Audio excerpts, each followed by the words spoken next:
Buenas tardes, bienvenidos. Dentro del ciclo La colección a detalle, hoy presentamos la conferencia Eduardo Terrazas en tres tiempos.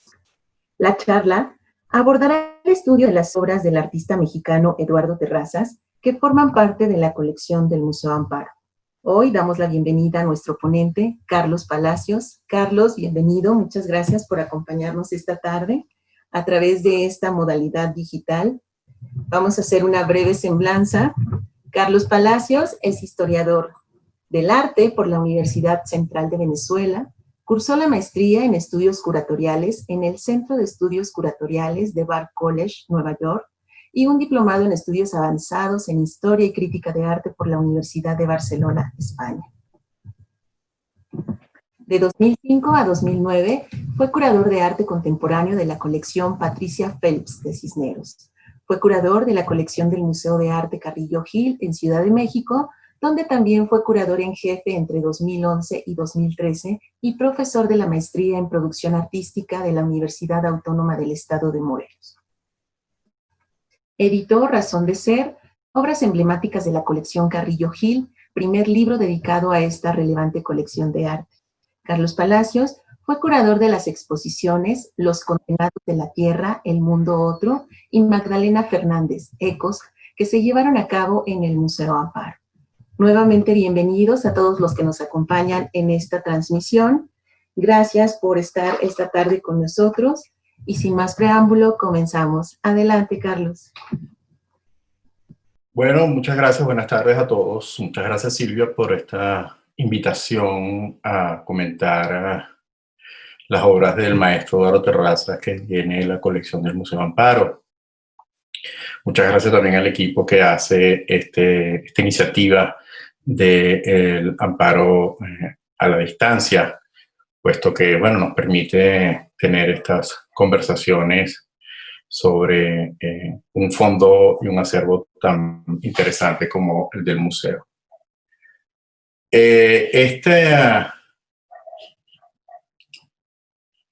Voy a compartir la pantalla.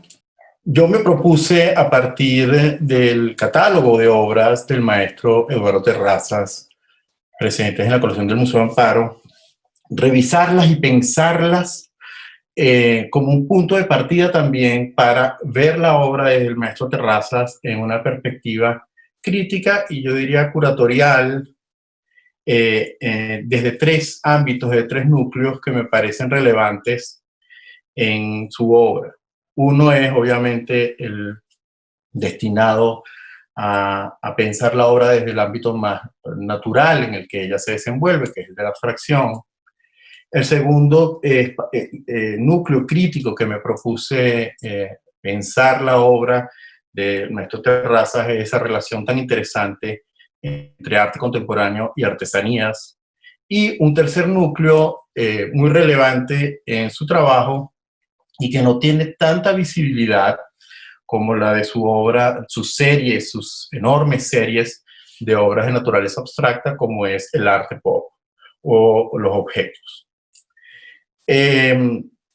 Yo no me voy a detener largo en comentar la vida y obra del maestro Terrazas, puesto que efectivamente es una información que ustedes pueden acceder.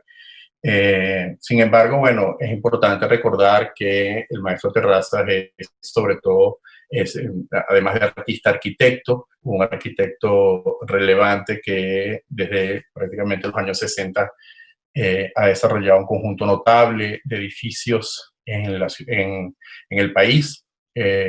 A lo largo de su trayectoria ha trabajado en momentos importantes de la arquitectura nacional y su obra, que surge de alguna manera en paralelo a su trabajo como arquitecto, es una obra que destaca no solo por sus relaciones innovadoras que establece con las técnicas artesanas o con la abstracción o inclusive con esta presencia de los pop, sino en relación al escenario de las artes contemporáneas mexicanas y yo diría internacionales.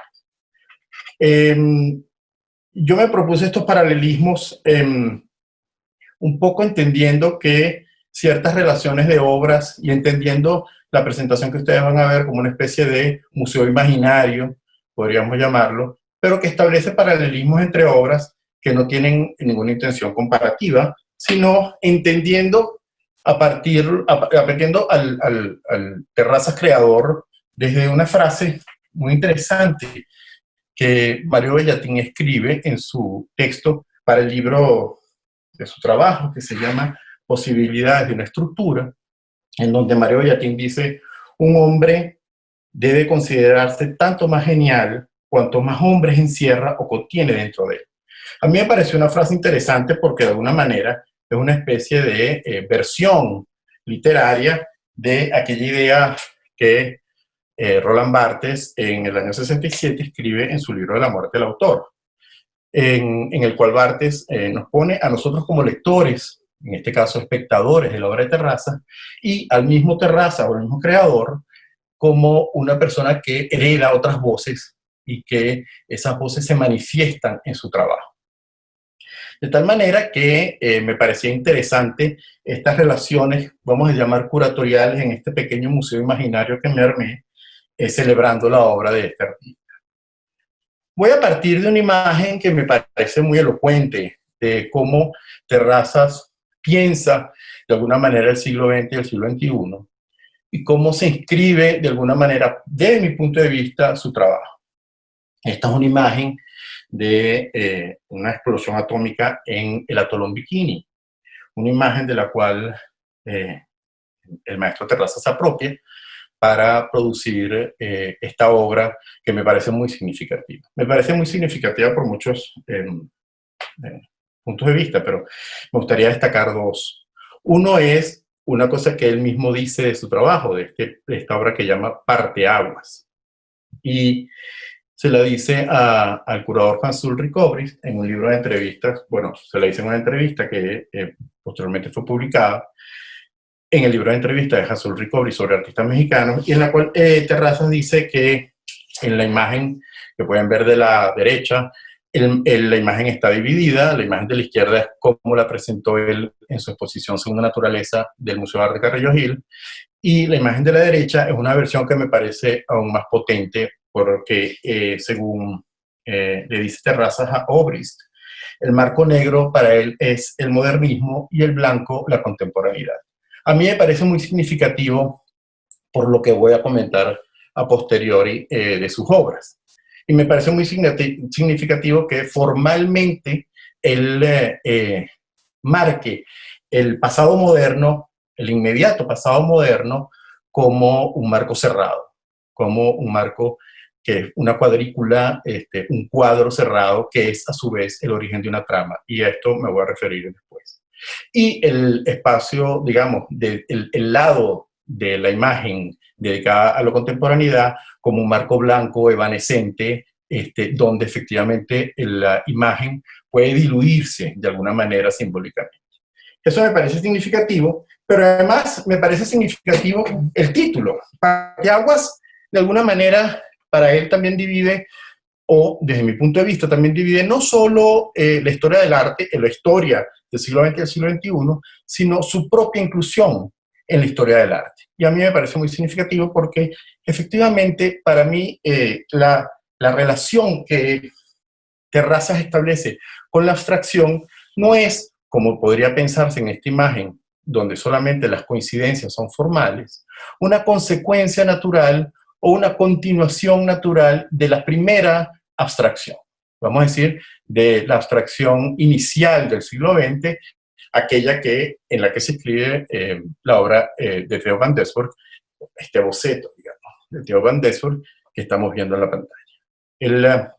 El hecho de que estas coincidencias sean exclusivamente formales no significa que él no herede efectivamente ciertos patrones que no son exclusivamente derivados de la experiencia de la abstracción geométrica moderna, inicial del siglo XX.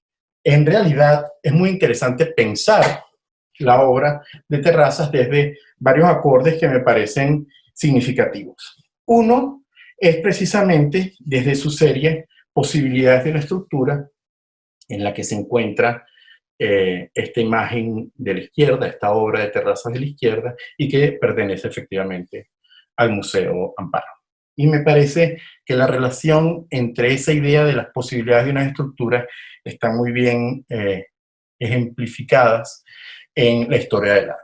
Uno, en la imagen que estamos viendo de Leonardo da Vinci, y efectivamente en una imagen pescada al azar, pero que se repite desde el Renacimiento, y sobre todo en el Renacimiento, como es la cuadratura del círculo de Alberto Durero. Esta es una imagen que muchos autores que han comentado la obra de Terrazas recurren. Una es efectivamente, esta imagen le recuerda, por ejemplo, a Obrist, una frase interesantísima de la cual comenta con el maestro Terrazas en su entrevista, que es esa frase de Leonardo que dice: todas las posibilidades comienzan con un punto. A partir de ahí se genera una posibilidad infinita de estructuras, de posibilidades, como dice el título de la serie, de esta estructura. Para los artistas del Renacimiento, la importancia de relacionar la creación artística con cánones geométricos, matemáticos, era fundamental. Es fundamental y evidentemente supone la construcción de unas estructuras absolutamente geométricas que se adaptan a la naturaleza o que derivan de la naturaleza y se adaptan a esas estructuras abstractas que supone la geometría. Jaime Ripollés, en otro texto, comenta que efectivamente la génesis de posibilidades de una estructura había sido un simple cuadrado, que se había convertido en el despliegue visual del cosmos, la cuadratura del círculo.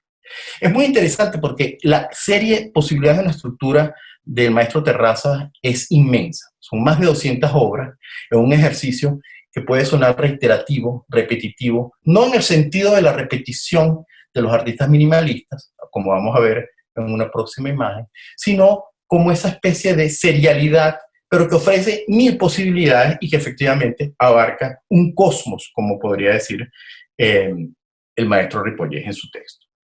Otra frase que me parece muy elocuente, y por eso incluyo la imagen del hombre de Vitruvio, es esta: de ahí el aire cosmogónico de la matriz, esta matriz que es la cuadratura del círculo, siempre dialéctica entre el orden y el caos, entre el canon de Vitruvio y el Big Bang. Esta idea del cosmos que está presente o que deriva de esta enorme e importante serie de posibilidades de una estructura, está presente en muchísimos artistas. Efectivamente, desde la modernidad, yo diría, desde los años 50, la idea de la energía, la idea de la ciencia y el arte, la idea de todas estas exploraciones retoman efectivamente toda esta genealogía que se marca en el Renacimiento, pero que efectivamente podemos trazar en el arte contemporáneo. Y en ese sentido es muy interesante. Tomás Maldonado, en su texto, Tomás Maldonado, el maestro Tomás Maldonado, que es en sí mismo un artista de la abstracción geométrica, yo diría inicial en todo sentido, porque, como todos bien sabemos, el maestro Tomás Maldonado formó parte de la Bauhaus y conoce, digamos, con atención el desarrollo del lenguaje de la abstracción geométrica. Dice que para él, y esto me pareció muy interesante, las posibilidades de una estructura reflexiona acerca de los medios de regulación compositiva de una obra de arte. Esos medios de regulación compositiva de una obra de arte es, digamos, una estructura de análisis que se ha planteado efectivamente desde el Renacimiento, como podemos ver en la imagen del centro de la pantalla, que es este análisis geométrico del bautismo de Cristo de Piero de la Francesca. Esto tiene que ver efectivamente con esa relación que se instaura en el Renacimiento de componer una imagen a partir de unas coordenadas geométricas, de unas coordenadas matemáticas, y es de un ejercicio de la razón. Es muy interesante esto de los análisis geométricos del bautismo, porque efectivamente, del bautismo de Cristo, porque efectivamente a partir de esta imagen nosotros podemos entender la narrativa y la retórica que está planteada entre las figuras que componen la imagen a partir de esa estructura. ¿Quién está en primer plano? ¿Quién está en la figura central? Que efectivamente es Cristo. En fin, eso organiza el mundo parafraseando al maestro Terrazas, en una segunda naturaleza. Una segunda, eso no está como bien sabemos, en la vida cotidiana, en los espacios de la naturaleza. Esa segunda naturaleza es la que hace la obra de arte, la imagen del arte. Pero también es interesante, y en este sentido voy hacia un texto que no está en el libro del maestro Terrazas, pero que me parece muy elocuente de esta idea de ese cuadrado que ya vimos en la fotografía del atolón Bikini, del bombardeo del atolón Bikini, lo que me parece muy significativo. Y es un texto de Rosalind Krauss, que es una de las grandes teóricas y críticas del arte, sobre la retícula, en su libro de El mito de las vanguardias. Ella dice, la retícula, que la podemos ver, por ejemplo, en este dibujo del siglo XIX del pintor académico francés Horace Vernet,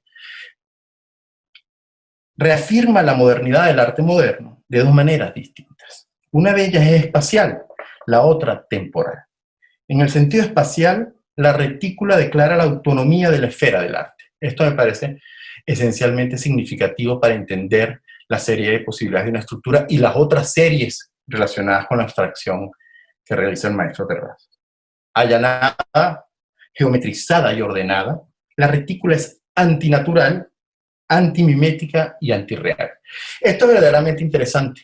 Nosotros cuando vemos una obra de arte, estamos viendo, y en el sentido de las obras de arte de la abstracción, estamos viendo una invención de la razón que no está en el espacio de la naturaleza. Pero es lo que permite a los artistas organizar la naturaleza. Y en este sentido, ese título de esa exposición del Museo de Arte Carrillo Gil me parece verdaderamente afortunado. La segunda naturaleza es la de la imagen de la abstracción de Terrazas.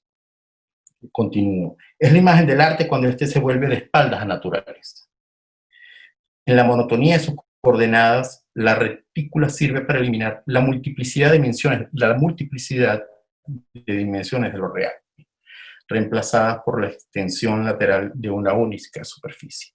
Eso es muy interesante porque si nosotros comparamos, por ejemplo, la imagen de Horace Vernet desde la retícula, podemos ver que lo que está pintado detrás no corresponde con la retícula.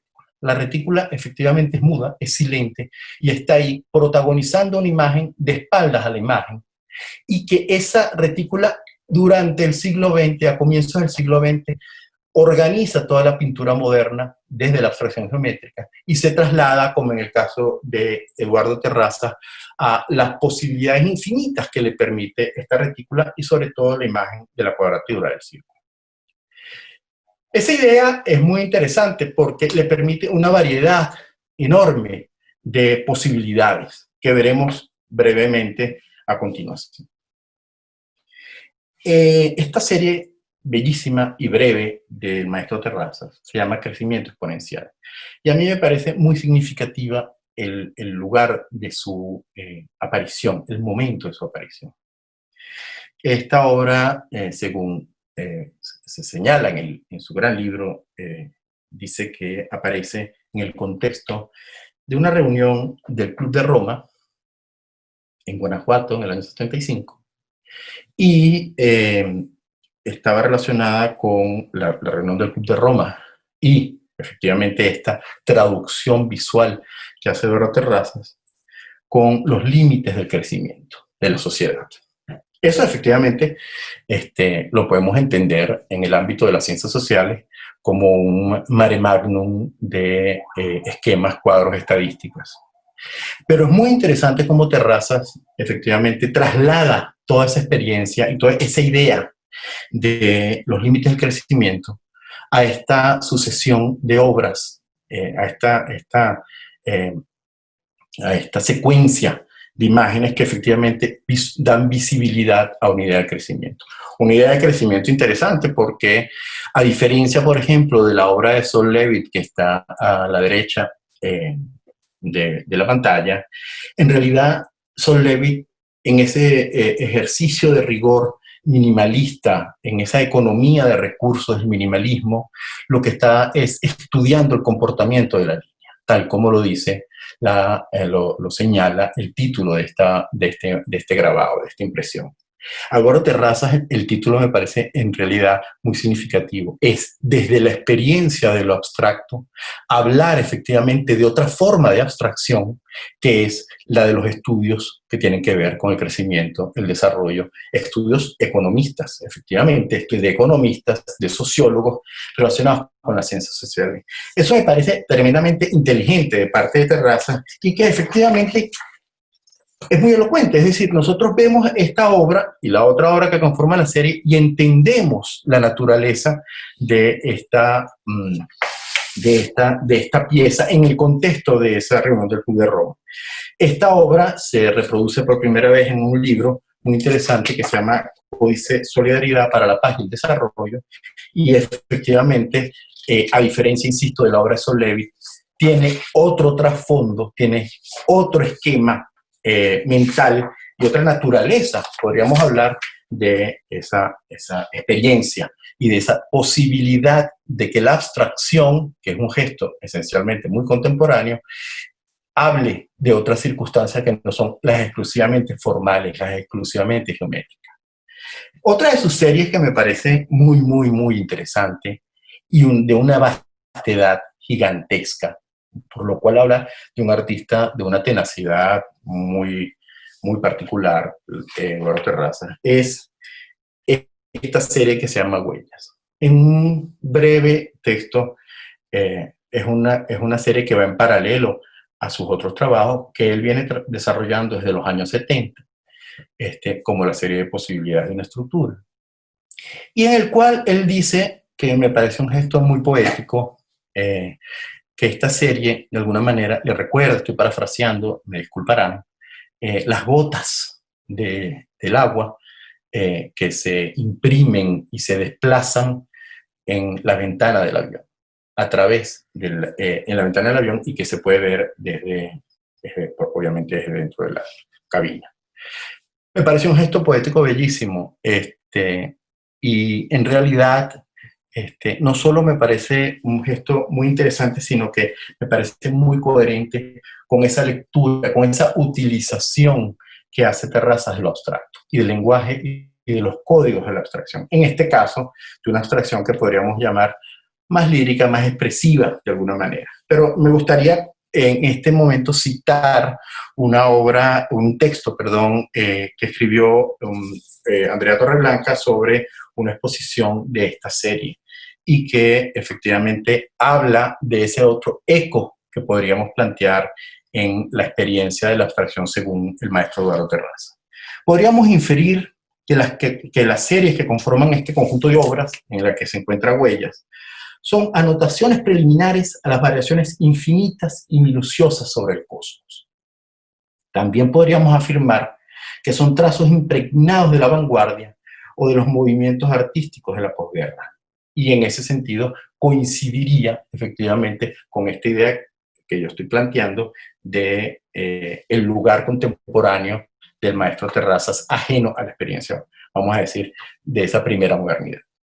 Pues en ellos se advierte la influencia de la gestualidad simbólica de Kandinsky, y aquí me gustaría detenerme, y la psíquica de Henri Michaud, este artista y poeta nacido en Bélgica pero francés. Y esta relación me parece muy significativa porque, como bien se sabe, Henri Michaud es un artista que experimentaba con estados alterados de la conciencia.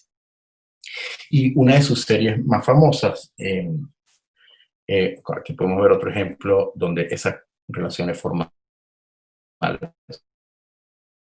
Esto sería pasarse del lugar a través efectivamente del consumo de sustancias como la mescalina, ¿no? Y empezar a derivar, a hacer con la tinta sobre el papel. Dibujos que no se atiendan al orden, a ese orden efectivamente que se traza desde la geometría del Renacimiento que vimos en esa imagen de Leonardo da Vinci y que continúa en la serie de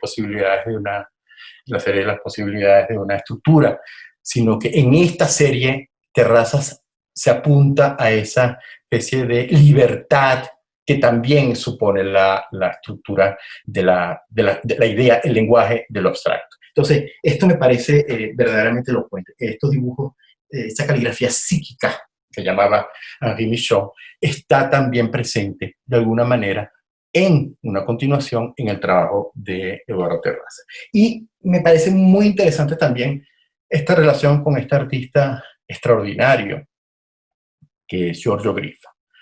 Porque en el caso de Giorgio Griffa, un artista, para los que no lo conozcan, italiano, nacido en Turín y curiosamente de la misma edad del maestro Terrazas.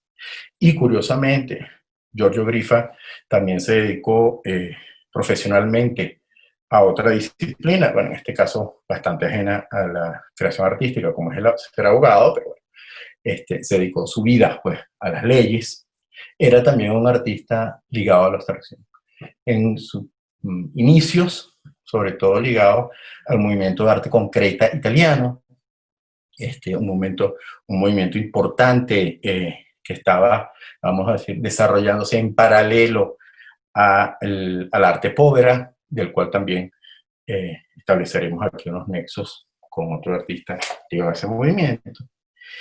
Y es muy interesante que Giorgio Griffa va un paso más allá también de la abstracción geométrica inicial en la que él se involucró y comienza a pensar la obra como una pintura de gestos que no representan nada más que a sí misma. De alguna manera, yo siento esa misma presencia del gesto que nada más se representa a sí mismo en esta serie de huellas. Y es muy interesante porque vamos a hablar también de una relación que yo veo muy estrecha, un paralelismo que yo establezco entre la obra de Alighiero Boetti y la del maestro Eduardo Terrazas, porque estos gestos de la pintura de Giorgio Griffa, ustedes pueden después, si quieren y les interesa, buscar en internet imágenes de Giorgio Griffa. Este dibujo que ustedes están viendo, como pueden ver, es una obra muy reciente. Pues tiene obras de muchos distintos formatos, sobre todo telas a las que él deja plegadas y que esas líneas de abstracción, que es como una trama cuadricular, se tienen que mantener así. Él, lo que le interesa es que estos gestos que se repiten sean efectivamente hechos a mano, y vamos a entrar en esa dimensión interesante del maestro Terrazas de lo manual, pero que se repiten y se repiten y se repiten. Y son todos distintos. Un poco como Alighiero Boetti entendía esas obras de comisión que hizo a partir de un trabajo textil que vamos a ver más adelante también en relación a la obra del maestro Eduardo Terrazas. Vamos a decir, contemporáneo al maestro Terrazas, Giorgio Griffa, en el año 67, inicia una serie que se llama Segni Primari, signos primarios, que resume los aspectos más originales, estoy citando, más originales y radicales de su obra. La plenitud y repetitividad del signo, controlados, pero claramente hechos a manos en su imperfección. Esta frase, la plenitud y repetitividad de signos controlados, pero claramente hechos a manos en su imperfección, me parece que también podrían funcionar para entender de dibujos del maestro Eduardo Terrazas. Una de las, esto ya lo pongo un poquito también como para complementar esa naturaleza completamente expansiva y de exploraciones del maestro Terrazas, es esta obra que, revisando las obras que por lo menos aparecen en su bellísima publicación Posibilidades de una estructura de la serie,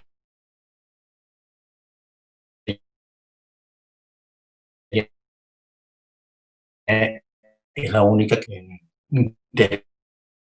esa raza está precisamente en la relación que el maestro Terrazas de alguna manera, a mi modo de ver, comienza, y es esa relación tan estrecha que hay entre las disciplinas del diseño gráfico y la creación artística, independiente de una función. A mí me parece que Eduardo Terrazas de alguna manera en esos ámbitos, evidentemente en el de la arquitectura, independiente de esto, pero en el ámbito de la imagen me parece verdaderamente innovador.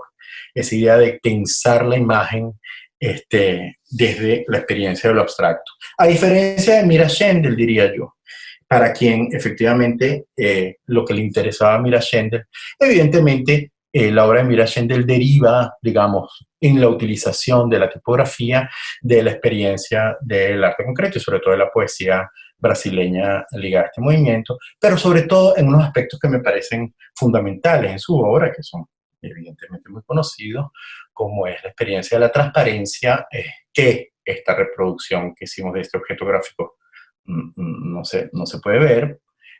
Hay que entender cómo esta obra se exhibe colgada con hilos de nylon y su condición y la condición del papel planchado en dos láminas de acrílico, de plexiglas, permitían esa idea de la transparencia y esta especie de juego formal con los elementos tipográficos. En el caso de Eduardo Terrazas, yo siento que hay esta exploración del diseño aplicado de alguna manera a la naturaleza del espacio arquitectónico y sobre todo de las obras que él va a trabajar en los ámbitos de la así llamada Olimpiada, ¿no? Es decir, todo ese ejercicio donde las artes se empiezan a fusionar, hacen una síntesis, pero sobre todo una síntesis que hablan del diseño y de la arquitectura. Pero en el ámbito del diseño editorial, me parece, de la relación entre diseño editorial, diseño tipográfico,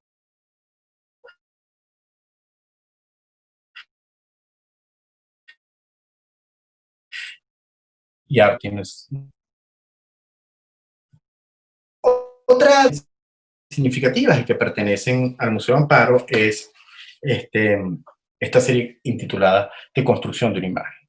Este ejercicio es muy interesante porque a diferencia de la serie de tablas, por ejemplo, el ejercicio de lo de construcción de una imagen está realizado siguiendo una técnica absolutamente industrial, ¿no? Estas piezas que están hechas con lacas automotivas, ¿no? Dan un acabado que se enfrenta, digamos, que se opone al acabado, vamos a decir, más natural, orgánico de la serie de tablas. Que para Tomás Maldonado es uno de los grandes aportes, y evidentemente para muchísimos autores y muchísimos curadores que han trabajado la obra del maestro Terrazas, es el gran aporte, el gran gesto innovador que plantea su obra, ¿no? Que es estas obras que hace con hilos y con cera de Campeche, ¿no? Pero Tomás Maldonado escribe un texto que me parece muy elocuente sobre esta serie. Dice, digamos, en oposición a estos, la serie de tablas, la superficie de estos cuadros se presenta muy afelpada, fuertemente matérica y texturada. Por tanto, con muy poco o nada en común con la imagen que el moderno arte constructivo ha tratado siempre de comunicarnos. Una imagen de precisión casi industrial, o sea, lo opuesto a la expresividad artesanal. Es muy interesante porque efectivamente, como dice el maestro Maldonado, si hay una constante del arte constructivo, es esa idea que está relacionada también con la idea de la tecnología y un arte esencialmente de acabados muy industriales. Es una, vamos a decir así, una apuesta que los artistas abstractos geométricos, pensemos por ejemplo Jesús Soto, Julio Leparc, en fin, todos los artistas Carlos Cruz Diez, por ejemplo, que están apostando por materiales de naturaleza absoluta, o Alejandro Otero también, que hizo su obra, su serie de obras, los famosos colorritmos y los famosos tablones, también con la automotivas, que están buscando y que, y que es una práctica que también, en la que también apuestan los artistas minimalistas norteamericanos, por ejemplo, utilizar superficies industrializadas de una nitidez y de una diáfanas, ¿no? Pulcras, casi como espejos. Esta serie es una exploración de Terrazas completamente legítima desde esta idea de lo técnico, pero sobre todo es muy interesante porque comienza a plantear ejercicios que tienen que ver con instalación que me parecen muy significativos. Esta es la exploración de las posibilidades, repito, de una estructura, pero que a diferencia, por ejemplo, de las obras que están encerradas en sí mismas, que están contenidas en los límites de sus marcos, de su obra, en este caso le permiten esta expansión, ¿no? Del gesto geométrico en distintas situaciones. Está aquí la imagen de su exposición en Chile, a la izquierda, abajo también, en la exposición en el Museo de Solidaridad de Santiago de Chile, y a la derecha arriba, la versión que hace en el Museo Carrillo Gil, en la exposición Segunda Naturaleza, y finalmente abajo en Galería Proyectos Monclova. En todas ellas están presentes estas series, en todas ellas la imagen se comporta de manera completamente distinta. Eso me parece muy interesante y me parece efectivamente que es la manera que esta eje de trabajos empieza a explorar nuevas situaciones y nuevos comportamientos de la forma abstracta.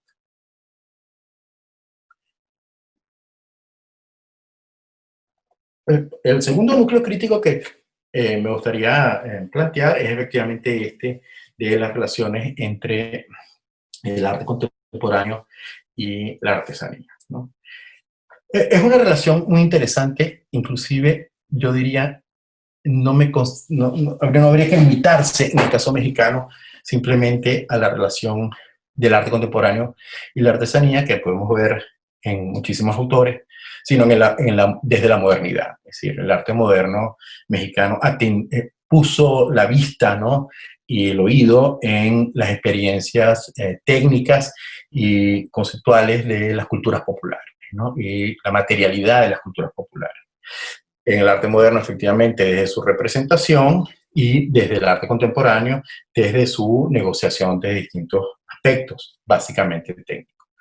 Estas dos imágenes son muy elocuentes de la diferencia, y hay una especie de ilustración de la cita de Tomás Maldonado, desde la plenitud y la severidad y la lustrosidad, podríamos llamar, en la imagen de la obra de la izquierda, que es de la serie de construcción de imagen, pero a diferencia, el estambre o el hilo, como se pone de manifiesto en la serie de tablas realizadas con esta técnica, que es muy interesante, ¿no? Habíamos visto esta imagen, después lo veremos más adelante, de esta figura que Terrazas se lleva a su casa para trabajar desde la cera de Campeche y el hilo de seda, el hilo de lana. Efectivamente, aquí de alguna manera repito otra relación que ya habíamos visto entre el Theo van Doesburg y la obra de Terrazas. La relación es completamente distinta. Annie Albers, como ustedes saben, parte de la planta de la Bauhaus, artista importantísima de la abstracción geométrica y posteriormente de esa escuela paradigmática de arte norteamericana como fue Black Mountain College, ¿no?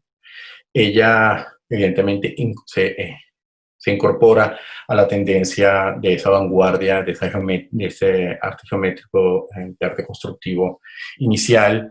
Y lo que me parece muy interesante de la experiencia de Bauhaus es esa posibilidad de trasladar el lenguaje de lo geométrico a cualquiera de las disciplinas que la escuela que en la escuela se enseñaba. Una, efectivamente, el arte textil, y aunque ella quería entrar como pintora, se queda absolutamente fascinada con la idea de la experiencia del arte textil, ¿no? Y comienza a trabajar estos textiles desde lo abstracto. Pero, sin embargo, es como en el caso de Van Doesburg, esta relación sería exclusivamente formal. La obra de Terrazas no es una obra que sea, en este sentido, textil, como un ejercicio de creación, sino como lo dice él en entrevista con Hans Ulrich Obrist, un recurso técnico. Es interesante y planteo estas dos experiencias porque para Eduardo Terrazas la idea de pensar con las manos es importante. Me parece una idea bellísima también, me parece una idea muy interesante. Obrist le dice, el estambre constituye entonces las líneas como si fueran un pincel. Me parece un gesto interesante porque también en esa misma entrevista entre Obrist y Terrazas, ellos hablan de la apropiación. En el fondo, Terrazas no se apropia de la técnica, sino que empieza a negociar unos ejercicios de colaboración donde los propios artesanos trabajan efectivamente y él aprende a ver esa abstracción desde otro lugar, desde la experiencia de los artesanos. El caso sigue siendo interesante de estudiar, es decir, ¿es una apropiación o no es una apropiación? No es como en el caso de Carlos Arias, donde sí efectivamente él utiliza textiles ya bordados, en este caso los famosísimos pahuatlanes, muy cercanos efectivamente al Museo Amparo, para desarrollar toda su obra que tiene, esta sí, una naturaleza absolutamente conceptual, ¿no? En el caso de Terraza, yo siento que estos ejercicios de apropiación es distinto, el ejercicio sería más bien, yo diría, un ejercicio de colaboración. Aquí podemos ver uno de estos artesanos trabajando en una de las series tablas, utilizando el hilo y la cera de Campeche. Esta relación con la artesanía que se pone de manifiesto en estas obras, aun cuando su resultado no es un ejercicio artesanal, me parece significativo, y me parece significativo en paralelo, por ejemplo, al trabajo que hizo desde el año 71 en Kabul Alighiero Boetti, ¿no? Cuando él se pone en contacto con artesanos, como se puede ver en esta imagen, para que le realicen unas obras, ¿no? Unos bordados. La estrategia es bastante similar, la estrategia entre Terrazas y Boetti serían similares. Es muy importante y significativo que él haya valorizado efectivamente esta experiencia, que además en su experiencia vital, su relación con la artesanía es muy profunda y la alcanza hasta su juventud, cuando él es testigo pues, de la recepción tan positiva que tiene las artesanías mexicanas en las exposiciones que el gran museógrafo mexicano, pues desde los finales de los 30 hasta los años 70, como fue Fernando Gamboa, realizó en París, por ejemplo. Y esta relación es significativa porque el objeto artesanal ahí adquiere una connotación completamente distinta a la que se había acostumbrado a ver, un objeto al mismo nivel de piezas, digamos, legitimadas, ¿no? De pinturas, esculturas y grabados, qué sé yo. Pero bueno, el caso de Alighiero Boetti me parece muy significativo, ilustra muy bien esta relación que hay en el ámbito del arte contemporáneo entre arte y artesanía. Es bien conocida la experiencia de Alighiero Boetti en Kabul, al que llega en el año 71 por azar, casi, y donde abre un hotel, que es este célebre One Hotel, que abre como un personaje de allí, un afgano, quien lo pone a su vez en contacto con las artesanas y se le ocurre esta idea que, como decía Giorgio Griffa, establece una serialidad, pero una serialidad que siempre está rota por la innovación, ¿no? Por una especie de ruptura entre la secuencia creativa, dejando cierto margen de libertad en la elaboración formal del objeto. Aunque el dibujo, como se puede ver en el trazado que tiene la tela de la artesana de la derecha, es del propio Alighiero Boetti. No así en el caso de Eduardo Terraza, donde efectivamente hay mucho más control en este sentido, aunque él, como lo dice en su libro, también aprende a ver desde los ojos del artesano. Aquí podemos ver, bueno, por ejemplo, el ejemplo de esta práctica textil, que va más allá de hacer, como habíamos visto en la imagen de la obra de Annie Albers, hacer un textil como un gesto creativo individual, que ese sería en la relación del arte moderno con las técnicas textiles o con las técnicas artesanales. En este caso, esta especie de negociación con otro, esta especie de idea que se manifiesta a través del trabajo de otro, me parece muy significativo y muy elocuente de la contemporaneidad del trabajo de Eduardo Terrazas, como el de Alighiero Boetti. Pero hay más.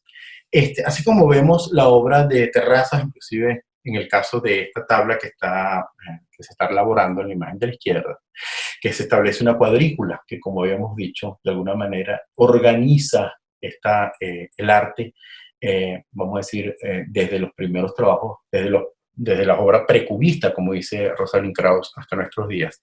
En el caso de Alighiero Boetti también, como en el caso de Eduardo Terrazas, es decir, si nos detenemos en se llama arazzi, los tejidos de Alighiero Boetti, también surgen desde esta trama cuadricular que en ese sentido establece una interesante relación con paralelismo formal con la obra de Eduardo Terrazas. Bueno, el siguiente escenario y último es el del pop art, ¿no? Yo no sería tan, aunque esta diapositiva está es como muy taxativa, es decir, Eduardo Terrazas, artista pop. En realidad, en este caso, el arte pop en Eduardo Terrazas es tratado desde una dimensión distinta y quizás en uno de los textos que aparece en ese libro lo señala. Es decir, si los artistas pop vieran lo que hace Eduardo Terrazas no lo entenderían desde la dinámica del pop art. Pero hay ciertas relaciones que me parecen interesantes contrastar. Una es estas grandes piezas fantásticas y totalmente radicales de Eduardo Terrazas, como la que hizo con globos en el Zócalo de la Ciudad de México, esta instalación efímera que hace Eduardo Terrazas para la revista Harper's Bazaar en el año 67. Son los años, es el año previo a las Olimpiadas, es el año previo a toda una gran dimensión de su experiencia arquitectónica y artística. Sin embargo, estos globos me parecen una obra verdaderamente radical, ¿no? Esta imagen en relación a la que ustedes ven a la izquierda, bueno, es una, vamos a decir así, como una especie de capricho formal, pero de alguna manera en las imágenes que vamos a ver a continuación vamos a empezar a entender, digamos, para mí la naturaleza pop de esta experiencia con los globos, ¿no? A mí me gusta muchísimo esta imagen, cuyo fotógrafo, disculpen, no está referido en la diapositiva, pero que pueden conseguir en la documentación del libro del artista. Pero esta relación me parece interesante. ¿Y por qué me parece interesante? Porque el globo, como podemos ver en el caso de Andy Warhol, que no es que sea el primero que ha utilizado globos, porque también recordemos a la gran experiencia de globos que hizo Yves Klein en los tempranos años, 6 años antes que la experiencia de ambos, de Terrazas y de Andy Warhol, que hizo en la galería Iris Clerc Yves Klein, de quien los visitantes del Museo Amparo recordarán la exposición que allí se realizó. En esa exposición inicial de Yves Klein, que fue además la exposición inicial de lo que Pierre Restany, el famoso crítico de arte francés, identificó como el nuevo realismo, él lanzó globos al aire, ¿no? Entonces, esta experiencia del globo me parece significativa como un elemento formal desde la experiencia, vamos a decir, del arte contemporáneo, de ese cambio interesante desde el formalismo moderno, pero al arte contemporáneo, y que continúan Terrazas y Andy Warhol. En el caso de Terrazas hay una frase que dice él, que me parece interesantísima, y él dice que un presidente, supongo que Luis Echeverría, porque no lo indica el texto o entrevista, está dando un discurso en el Zócalo y a un vendedor de globos se le escapa el mazo de globos al aire. A mí me parece una imagen bellísima, casi como Yves Klein, ¿no? La idea de la inmaterialidad de Yves Klein desde el pueblo. Y en ese sentido me parece muy interesante la relación entre las relaciones de arte popular, cultura popular, y lo que viene a hacer Eduardo Terrazas con sus grandes globos. Entonces el presidente dijo pueblo globero. A mí me parece una imagen increíble y me parece muy interesante porque, tal como lo dice un texto en el periódico Excelsior cuando hace la segunda experiencia de globos en el año 73, para Terrazas nada de lo popular debe ser ajeno. Dice este texto un poco, vamos a decir, un estilo bastante rimbombante, dice, fue un punto de partida inmemorial para situarse en el siglo XX y enfilar hacia el siglo XXI. Y en ese partir del siglo XX, para situarse en el siglo XX y enfilar hacia el siglo XXI, está resumido la imagen que vimos del atolón, por ejemplo, que también divide el siglo XX y nuestro presente, o todas las experiencias que tienen que ver con la cuadrícula llevada a la experiencia del arte contemporáneo. Es muy interesante esta experiencia de Terrazas con el diseño, como decía anteriormente, porque me parece uno de los puntos más relevantes en su trabajo, con el diseño gráfico. Porque la exposición que realiza él, una exposición increíble, paradigmática, cuando en el 69 se funda el sistema de transporte colectivo del metro de la Ciudad de México. Él realiza una exposición, una de las primeras exposiciones multimedia, junto al ingeniero Gustavo Cota, de la cual lamentablemente no tengo imágenes, no puedo ver, no lo conozco, pero me pareció en las imágenes que aparecen sobre la serie Imagen México muy interesante cómo él establece un patrón gráfico que va a repetir cromáticamente y que es el que ustedes están viendo a la imagen izquierda de la pantalla. Y me parece interesante en relación al icónico Love de Robert Indiana. No solo por, efectivamente, una sintonía que tiene que ver con el diseño, que es una sintonía exclusivamente formal y tipográfica, sino porque, efectivamente, esta Imagen México se proyecta de manera absolutamente seriada. Esta idea de lo serial, que está presente en prácticamente todo su trabajo, en el ámbito del diseño gráfico me parece elocuente, y en el ámbito de la experiencia del loft de Robert Indiana, que como ustedes saben, esta imagen de Eduardo Terrazas, es la imagen del cartel de esa exposición interesantísima, que recuerdo, si mal no recuerdo, el Museo del Metro, que se inauguró, quizás muchos no lo conocen, porque es una especie como de, no sé, yo caí por accidente. El Museo del Metro está en la estación del Metro Mixcoac. Organizó en una cronología pues, del metro, hay una parte dedicada efectivamente a esta Imagen México, muy bien montada, o estaba muy bien montada cuando la vi hace varios años, pero estaba esta imagen, esta idea de este cartel que se repite, que puede repetirse infinitamente, cosa que me parece muy interesante desde la práctica del arte contemporáneo, y lo que le sucedió al Loft también, ¿no? Que es esta tarjeta de Navidad que hace Indiana para el Museo de Arte Moderno de Nueva York, cuyos derechos de autor él pierde y que permiten una difusión, una diseminación de esa imagen de manera absolutamente general. Este es un estadio muy interesante formalmente, el estado del pop que se encuentra aquí. Hay una especie de relación con lo popular, pero desde lo popular, vamos a decir así, del arte contemporáneo, del arte norteamericano, pero que va a tomar una dimensión muy interesante en las próximas obras. Otro momento pop del maestro Terrazas es esta interesante colaboración que hace con el pintor Arnaldo Cohen en una exposición que se llamaba, como ustedes lo ven ahí, Sin saber que existías y sin poderte explicar. La comparo con Andy Warhol no por un tema de relaciones formales, sino por el trabajo técnico.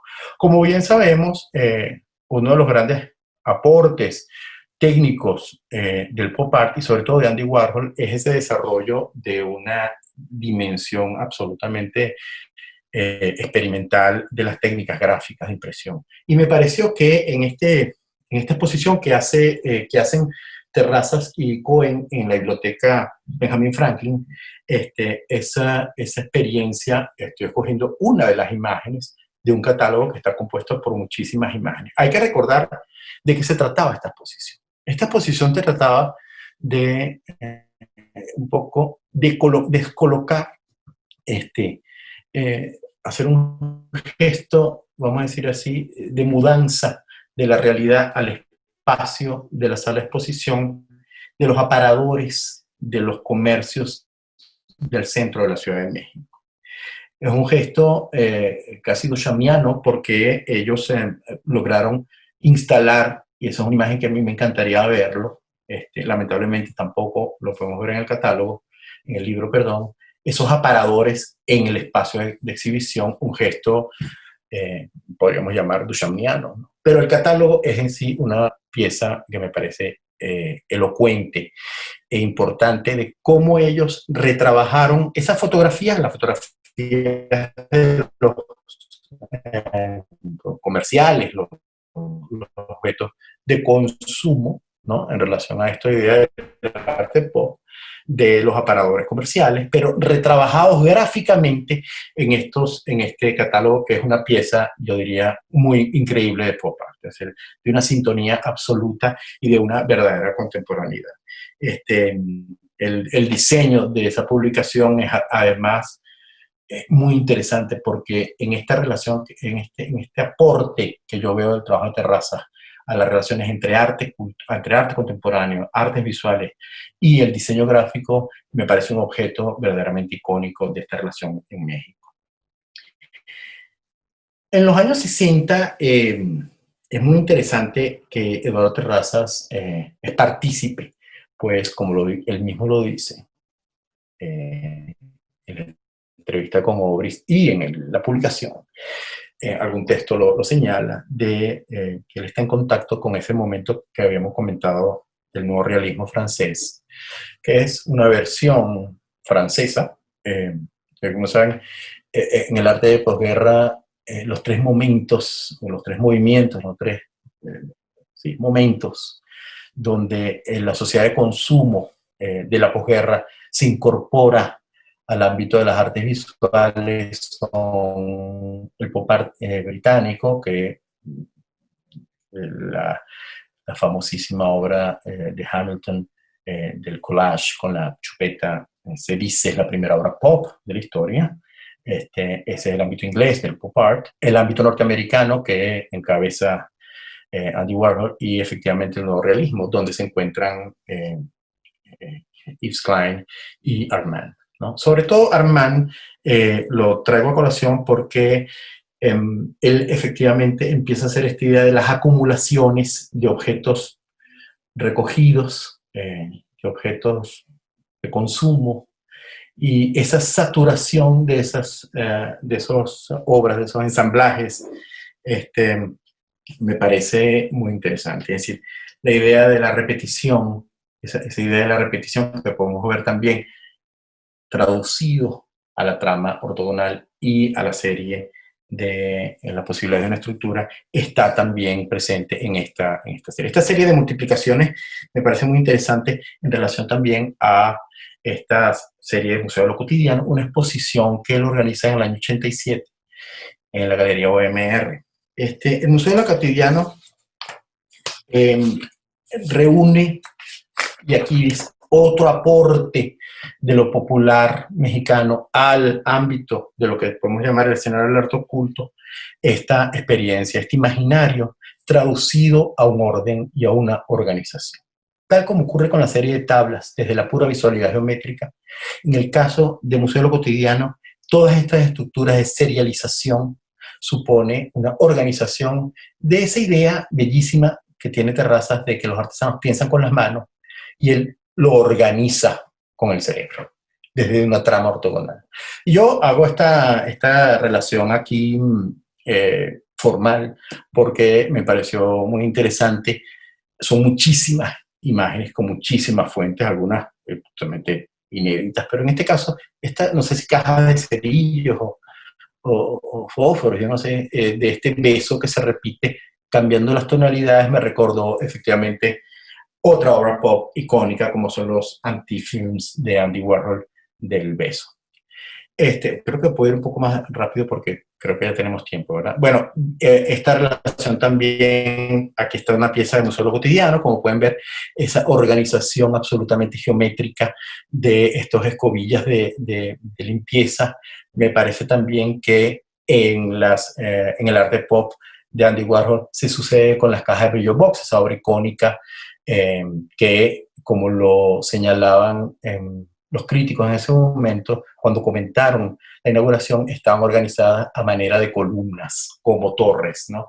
Y es muy interesante esta sintonía con las torres de Eduardo Terrazas. Y aquí vuelvo también a Alighiero Boetti, porque en estas dos obras de Terrazas, que me parecen muy significativas, porque no solo acude Terrazas al ámbito de la creación manual popular, sino también a las ferreterías, tal como Alighiero Boetti en su famosa columna, una obra temprana de Alighiero Boetti, cuando todavía estaba relacionado con el ámbito de los artistas, con el movimiento de los artistas pobres, aunque es muy interesante porque en su caso la columna está hecha de papeles de blonda, de estos para que se utilizan para pasteles. Lo que le interesaba eran los objetos industriales, los objetos de las ferreterías. Todas sus instalaciones y sus objetos son, como en el caso de Eduardo Terrazas, objetos de ferreterías de tlapalerías. Muchísimas gracias por su atención. Yo ahorita no sé qué hacer. Muchísimas gracias, Carlos. Vamos a esperar las preguntas. Si alguien tiene alguna pregunta sobre... Stop share, ¿no? Para Carlos, sí, vamos a pedir que nos las compartan en la sección de comentarios. Bueno, es que una hora, pobre, lo tengo que tener mareado ya.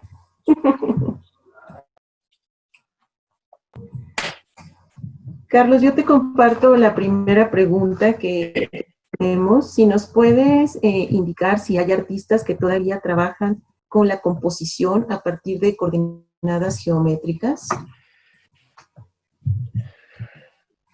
No creo, así, que yo recuerde en este momento, pero no estaría mal. Es decir, lo que es interesante de esas composiciones del Renacimiento a partir de geometrías es que eso se trasladó a los análisis sobre las obras de arte. Y entonces se llegaron a delirios muy absurdos, en los cuales inclusive las pinturas que ya no se componían desde esa estructura de ejes compositivos geométricos y de líneas de la geometría, se les aplicaba. Entonces, eso es muy interesante porque muchos estudios y análisis utilizaban esa idea como para justificar ciertos comportamientos de las imágenes. Era una situación un poco delirante, ¿no? Que se trasladó al estudio, te digo, a la interpretación de las obras de arte. Yo creo que desde efectivamente, inclusive desde Jackson Pollock, ¿no?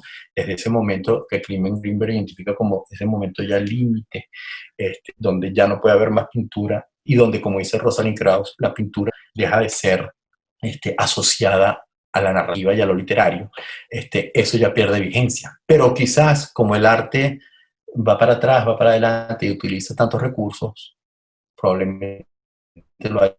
Yo no conozco ninguno, pero sería interesante.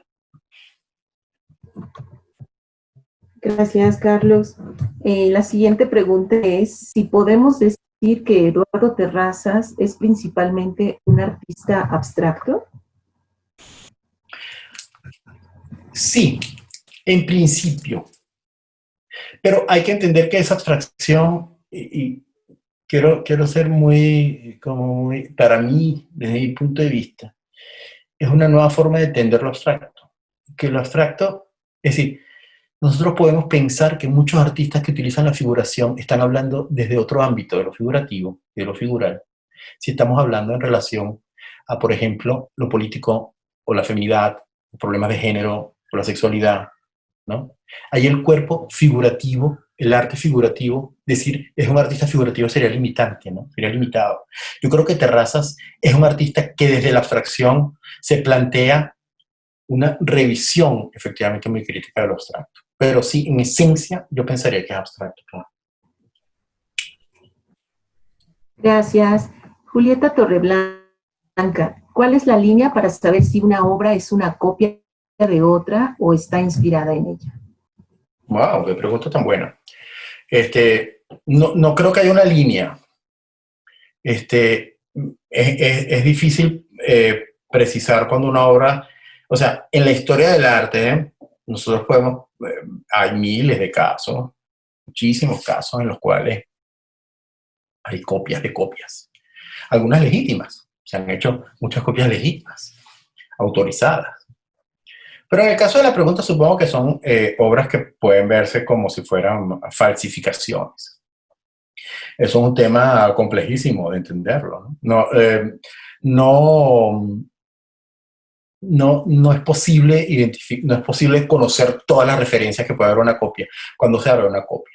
Ahora, en el caso de obras inspiradas en otras, sí es muy fácil, porque la nueva obra no va a ser una réplica del anterior, lo que sería una copia, sino efectivamente una fuente de referencia. En el caso de la obra que acabamos de ver, Eduardo Terraza, absolutamente original, es absolutamente independiente de cualquier referencia, ¿no?, que podamos ver.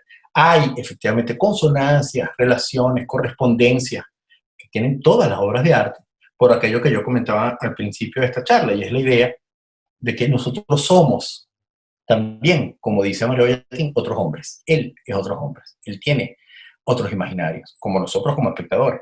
Entonces, a nivel de historia del arte, es prácticamente dificilísimo saber si una obra es una copia de la otra. Yo no conozco todos los referentes.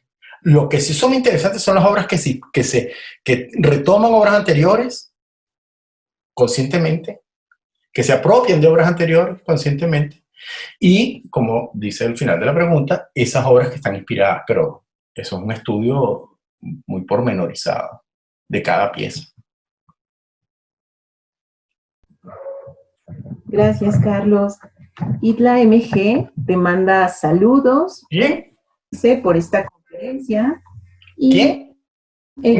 Hilda MG, ella piensa que es muy atractivo que hagas comparaciones con otras obras. Gracias, te manda saludos. Gracias, Hilda.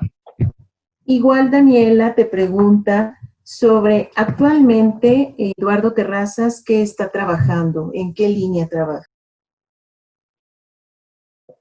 Bueno, yo ahorita no sé qué está haciendo Eduardo Terrazas, pero lo que sí sé, viendo su obra, es que es un hombre de una rigurosidad y de una capacidad de trabajo gigantesca. Yo estoy seguro que una de las cosas interesantes de sus series es que estas series tienen posibilidades infinitas.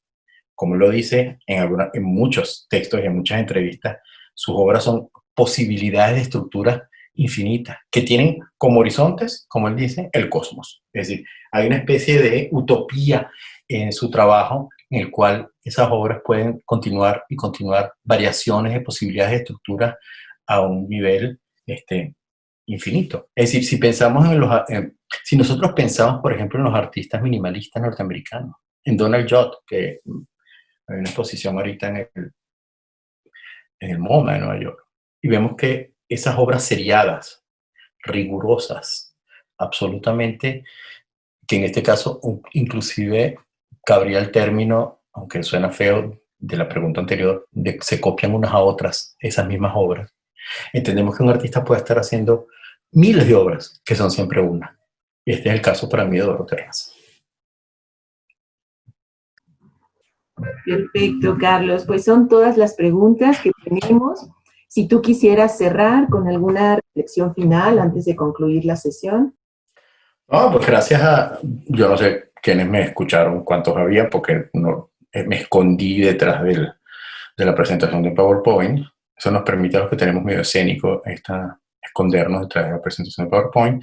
Pero agradecerles a ustedes porque para mí fue muy interesante ver y revisar esta obra tan particular para el ámbito, sobre todo, del arte contemporáneo mexicano, tan única en eso. Entonces, bueno, muchas gracias a todos por escucharme y por atender. Al contrario, mil gracias a ti, Carlos. Y tenemos una última pregunta que te comparte, Eduardo Guzmán. Es muy interesante los colores que utiliza Eduardo Terrazas. Me imagino que los estudios de color deben ser increíbles. ¿Ves también influencia de la UNAI?